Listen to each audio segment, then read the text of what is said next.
les quiero conversar acerca de las perspectivas de la economía global. En realidad, después de la gran recesión que empezó en 2008, a pesar de todos los años que han pasado, las perspectivas nuevamente son a que la economía va a empeorar. Si me permiten unas palabras del economista español Marco Antonio Moreno, él se refiere en particular a China, dice en un artículo reciente: la desaceleración del crecimiento en China ejerce un efecto de bola de nieve en el resto del mundo por el impacto que tienen las importaciones y exportaciones chinas. El resto del mundo deberá acostumbrarse a esta nueva situación, dado que China no volverá a crecer a tasas de 2 dígitos. Estos niveles de crecimiento fueron posibles por los excesos de la banca y ésta está sufriendo su propio shock. Aproximadamente el 20 de junio hubo una sequía del crédito interbancario en China. A pesar de que los bancos son de propiedad estatal, es decir, responden al mismo dueño, se negaron a prestarse dinero unos a otros. Y eso por el temor a que el banco al que se le iba a prestar estuviera en exceso contaminado de falsos activos, de activos tóxicos, y que estuviera al borde de la quiebra.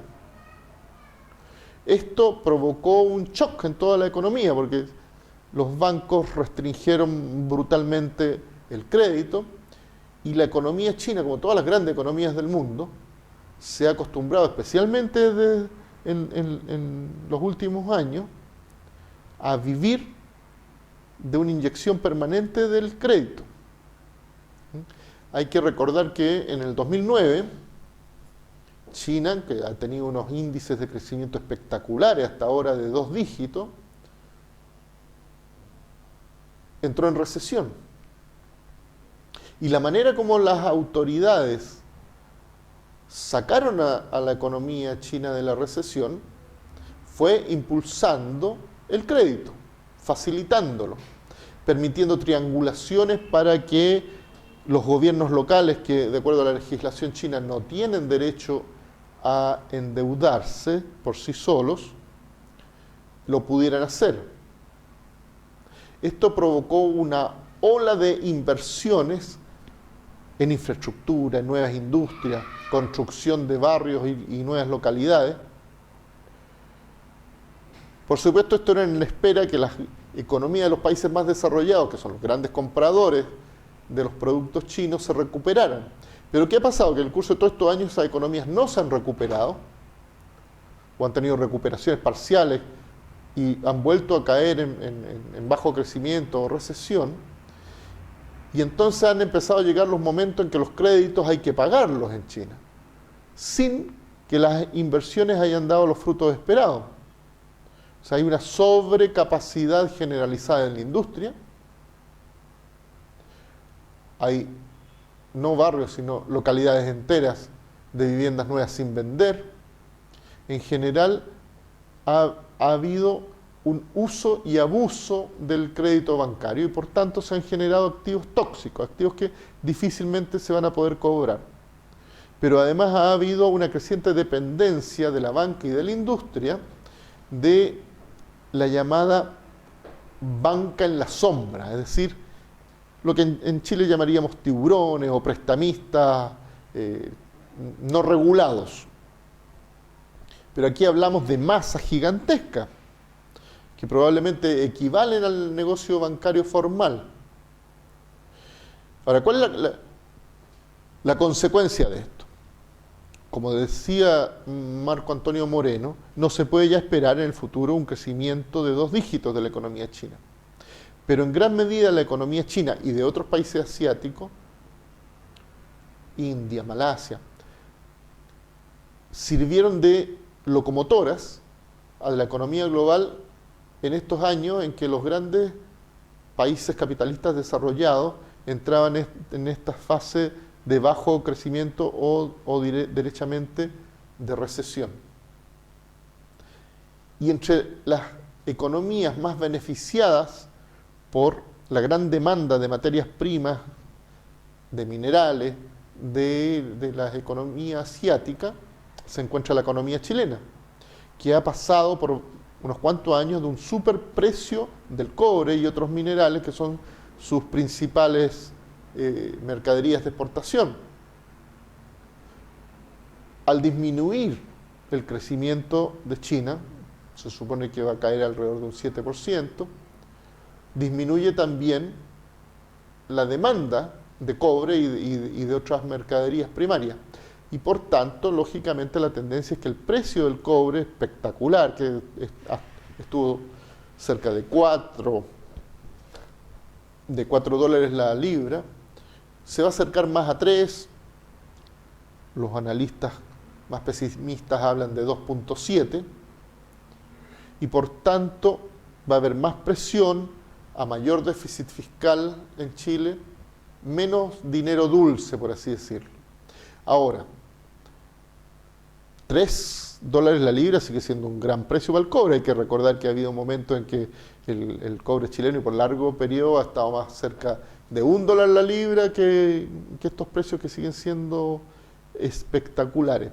Pero en el largo plazo la tendencia es que estas commodities van a ir reduciendo su precio, al menos se van a alejar del superprecio, de la gran bonanza que hubo durante estos años. Y el problema que debemos preguntarnos además es, ¿aprovechó el país esta bonanza? Como bien sabemos, las grandes compañías productoras de cobre, la excepción por supuesto es Codelco, que es del Estado, dejaron muy poco impuesto y muy poco desarrollo al país. Y es probable que estemos nuevamente, como pasó antes con el salitre, ante una oportunidad perdida. Ahora, ¿qué ocurre con la economía europea? La economía europea nuevamente no muestra señales de recuperación seria. Algunas están en franco agravamiento de su situación. Y aquí contamos no solo a Chipre o a Grecia, prácticamente cercano a la bancarrota en algún momento, sino también a Portugal, a España, Italia y, ojo, Francia, que es una de las grandes economías europeas y que está en recesión. Pero además, por lo menos el último trimestre que tenemos estadística, por primera vez Alemania, la economía locomotora de Europa, también entró en recesión. Las perspectivas de una rápida recuperación no se ven, el desempleo está aumentando bastante, es desigual entre unos países y otros, pero ya hay países en que sobrepasa el 20% e incluso se acerca al 30%. En los Estados Unidos, que todavía hay un leve crecimiento de la economía, en gran medida debido a la política de aumento de la base monetaria.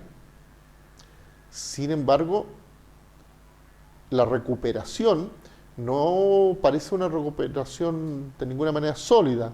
De hecho, puede parecer anecdótico, pero hace un par de días, la ciudad de Detroit, el símbolo del desarrollo automovilístico y de la industria de cabecera en el mundo, se tuvo que declarar en quiebra. Tampoco pues parece que la primera economía mundial, que son los Estados Unidos, esté saliendo adelante. Entonces, lo que ha ocurrido es que en general todas las políticas que se han aplicado han fracasado para sacar a los países capitalistas desarrollados de la crisis. Y esas políticas, las podemos comentar más adelante, han sido monetaristas en el sentido de aumentar de manera radical la base monetaria, de austeridad para reducir el gasto público, Y en general lo que han tenido en común han sido la transferencia de pérdidas privadas, sobre todo de la gran industria financiera, a pérdida del erario público. Es decir, traspasar las pérdidas de la gran industria, que hoy día es sobre todo la industria financiera, al ciudadano de a pie. Y eso finalmente se ha convertido en un boomerang, porque ha perjudicado la demanda de la gente y ha agravado las tendencias recesivas en estas economías.